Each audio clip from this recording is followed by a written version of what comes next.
Գյուրջան Կասկադ, ցանկացած համեմատություն մեր օգտին է։ Խնդրում եմ խոսքս չընկալել Հովիկ Աղազարյանի պաշտպանական խոսք։ Աղազարյանը ընդամենը առիթ է խոսելու այն արատավոր համակարգի, ձևավորված խայտառակ ավանդույթների, նաև այն արգահատելի բարքերի մասին, որոնց առերեսվում է մեր հասարակությունը, նաև անձամբ ես սեփական փորձառությամբ։ Տիկին Վարդապետյան, սահմանադրությամբ դուք եւ ձեր կողմից ղեկավարվող կառույցը լիազորված է լինելու մեր եւ մեր պետական շահերի գլխավոր պաշտպանը։ Այսպես է սահմանադրությամբ, ցավոք սոսկ թղթի վրա, իրականությունը բոլորովին այլ է։ Առիթ ունեցել եմ այս ամբիոնից հայտարարելու եւ նորից եմ կրկնում, որքան էլ փորձեք անկախ եւ անաչառ դատախազի իմիջ ձևավորել, ձեզ պարզապես չի հաջողվում։ Նախ ձեզ չի հաջողվի ձեր կենսագրությունից ջնջել այն վարկաբեկիչ իրողությունը, երբ վարչապետի խորհրդականի կարգավիճակում դուք միջամտել էիք հատկապես կարևոր գործերով քննիչի գործունեությանը, ընդհուպ խմբագրելով դատավարական փաստաթղթերը։ Իդեպ սա կատարվել է գաղտնիության պահանջների կոպիտ խախտումով։ Տիկին Վարդապետյան, կարող եմ ես կամ Հայաստանի Հանրապետության որևէ քաղաքացի հավատալ ձեզ, որպես գլխավոր դատախազի, ձեր անաչառությանն ու անկախությանը, երբ հրապարակային կառավարության նիստում ինքնախոստովանական եւ հակասահմանադրական այսպիսի հայտարարություն եք կատարել։ Մեծարգո վարչապետ, ես այս գործով ձեզ զեկուցել եմ։ Մինչդեռ դուք բոլորից լավ գիտեք, որ դատախազական համակարգի վստահության հիմնական աղբյուրը նախ եւ առաջ անկախությունն է։ Տիկին Վարդապետյան, դուք իհարկե այս տպավորությունը խմբագրելու հնարավորություն ունեիք, սակայն ցավոք դուք գերադասեցիք օրվա ռեժիմին ծառայությունը եւ դարձյալ ցավոք անկախությունն ու սկզբունքայնությունը այդպես էլ հեռու մնացին ձեր գործելավոճից։ Այսօր դուք փորձում եք պատրանք ստեղծել, թե պայքարում եք հանուն հանրային բարիքի, օրենքի գերակայության, ինչը սոսկ հռետորաբանություն է։ Դուք պարզապես վարչապետի խորհրդականի աթոռը փոխել եք գլխավոր դատախազի աթոռով, շարունակելով իրականացնել վարչապետի հանձնակատարի առաքելությունը։ Ավելի քան ակնհայտ է, որ ձեր նշանակումը քաղաքական է։ Պայմանավորված քաղաքական մեծամասնության շահերը սպասարկելու պատրաստակամությամբ, նաև այդ թիմի արժեքային համակարգի հավատարմությամբ։ Հանցավոր լռությամբ դուք աչք եք փակում ամենաթողությունների, Հայաստանի Հանրապետության սահմանադրության, օրենքների, մարդու իրավունքների կոպտագույն խախտումների վրա, երևույթներ, որոնք որևէ առերս չունեն ոչ պետական, ոչ էլ ազգային շահի հետ։ Փաշինյանը այս երկիրը վերածել է ոստիկանական բռնատիրության, անպատժելիությունը, ցինիզմն ու վայրագությունները դարձել են ոստիկանական վարքականոնի նորմ։ Կարմիր բերետավորները արդեն վաշտերով, ուղիղ եթերում, զանգվածային տեսարաններով եւ անկաշկանդ խոշտանգում են Հայաստանի Հանրապետության քաղաքացիների, այդ թվում ազգային ժողովի պատգամավորների։ Դուք լուռ դիտորդ եք, դուք չեք տեսնում, դուք հավանաբար գործելու հրահանգ չունեք։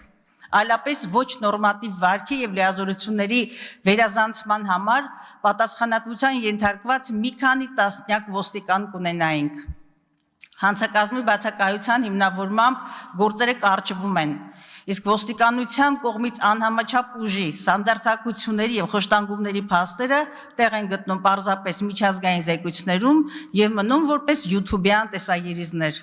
Դուք ինքներդ շատ լավ գիտեք, որ անպատժելիությունը նոր հանցանքներ է ծնում, ճիշտ այնպես այն ցինիկությամբ, ինչը կատարվեց Վանաձորի ոստիկանական բաժնում,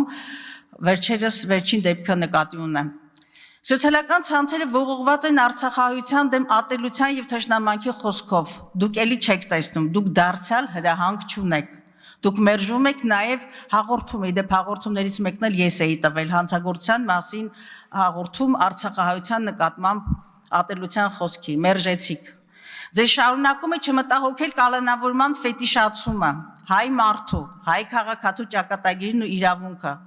Անցնող 1 տարում քրեակատարողական հիմնարկներում 5 կալանավոր է ինքնասպան եղել։ Սա, այսինքն հարկադրանքի միջոցների օրինականության նկատմամբ հսկողության իրականացումը ձեր սահմանադրական գերակա խնդիրներից մեկն է։ Որպես գլխավոր դատախազ դուք աններելի, ավելի շուտ դատապարտելի անգործություն եք դրսևորել մեր պետական ազգային շահերի եւ իրավունքների նկատմամբ։ Դուք չեք տեսնում Բաքվին գոհացնող եւ Հայաստանի Հանրապետության ինքնիշխանությունը ոտնահարող գործող վարչախմբի գործողությունները, Փաշինյանի միակողմանի, բանավոր եւ գրավոր զիջումները։ Դուք լռում եք, երբ ապօրինի, հակապետական եւ հակասահմանադրական սահմանազատում է տեղի ունենում եւ թշնամուն է հանձնվում կադաստրի վկայականով Հայաստանի Հանրապետության սեփականություն։ Երբ Փաշինյանը թշնամուն է փոխանցում ռազմական գաղտնիք հանդիսացող, չգաղտնազերծվող ականապատ դաշտերի քարտեզը։ Երբ ադրբեջանական վերահսկողության են հանձնվում Հայաստանի Հանրապետության տարածքներ, սա պետական դավաճանություն է։ Իսկ դուք լռում եք օրվա իշխանության ճաշակով եւ ծառայամտությամբ։ Տիկին Վարդապետյան, ձեր քաղաքական լոյալությունը գին ունի։ Սա մեր հայրենիքի եւ պետականությանը հասցվող անդառնալի վնասն է։ Ձեր քաղաքական կախվածության եւ սելեկտիվ արդարադատության դրսևորումներից մեկն էլ այս Հովիկ Աղազարյան օպերացիան է։ Ֆեմիդայի կշեռքը հայտնվել է Հովիկ Աղազարյանի գլխին, ով մինչև վերջերս խաղում էր սեփական թիմի խաղի կանոններով եւ անպատժելի էր, քանի դեռ չէր հանդգնել պոկվել թիմից,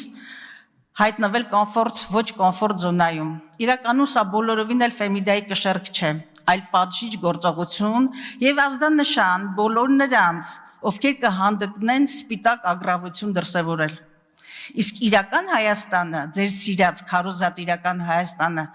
թաղված է կոռուպցիայի եւ հովանավորչության մեջ, եւ դուք շատ լավ գիտեք այդ հասցեները, նրանց էլ գիտեք այդ անձանց, երկրին եւ բյուջեին հասցված վնասի չափն էլ եւ անգամ հեռու գնալու կարիք էլ չկա։ Ձեզ իհարկե չի հետաքրքրում, թե 6-7 տարում ինչ հանրային միջոցներ են մսխվել, թե ինչպես է ծախսվել 13 միլիարդ դոլարի շեմը հատող պետական պարտքը,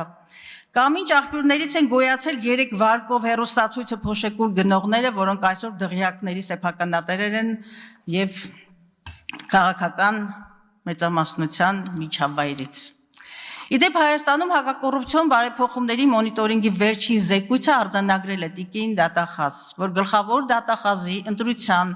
ոչ մրցակցայնության մասին, քաղաքականացվածության, ինստիտուցիոնալ անկախության եւ թափանցիկության բացակայության մասին։ Տիկին Վարդապետյան, ձեր անգործությունը, գուցե նաեւ անկարողությունը մի փաստով էլ այսպես փաստեմ, արդեն 3-րդ կամ 4-րդ տարին է շարունակ ձեզ եմ դիմում զրպարտության եւ ստի մեջ վարպետացած Արման Բաբաջանյանի հարցով։ Սույն անձը դաշնակցությունից ներողություն պիտի խնդրեր դատարանի որոշումով, որը այդպես էլ 4 տարի չի իրականացնում։ Եվ Հայաստանի Հանրապետության անկարող ու խեղճ դատախազությունը նույնը բովանդակ իմ ողդիսական նամակին 4 թե 5 նամակը արդեն դադարել եմ հաշվել, պատասխանում է նույն շաբլոնով, նույն անճարակ ու խղճուկ բառակույտով, թե զբաղվում ենք։ Սա արդեն զավեշտ չէ, սա պարզապես ոչ մի բանի մասին է տիկին Վարդապետյան, անգործություն, ոչ պրոֆեսիոնալիզմ, գուցե եւ քաղաքական կաշկանդվածություն, դժվարանում եմ հավատալ, թե դուք անձնական գորովանք ունեք այս անձի նկատմամբ։ Իդեպ տիկին Վարդապետյան, երբ ուսումնասիրում էի Աղազարյանի միջնորդագիրը, շատ հետաքրքիր մի բան արձանագրեցի, նկատեցի, որ դուք ռուսերենով եք ստորագրում։ Սա իհարկե ձեր ընտրությունն է կամ իրավունքն է։ Այնուամենայնիվ, բայց ստորագրությունը ինքնություն է, ինքնության դրսևորում է եւ մի տեսակ ուղղակի դժվարանում եմ պատկերացնել, որ մեր պետական շահի պաշտպանը օտարալիզու ստորագրություն ունի եւ այսպես աֆիլացված է այն քաղաքական թիմին, որը այլոց ռասասիրություն, չգիտեմ ինչ որ տենց գրեհեք բառեր եք, ռասաստրուկություն դες բառեր եք օգտագործում։ Եվ այնուամենայնիվ, տիկին Վարդապետյան, անկախ այն բանից, թե որ լեզվով եք ստորագրում կամ ստորագրելու, որքան էլ փորձեք անցյալի ռևիզիայով կամ մեղավորներ նշանակելով շեղել հանրությանը, միևնույն է, գալու է ձեր կայացրած եւ հատկապես չկայացրած որոշումների համար պատասխան տալու ժամանակը։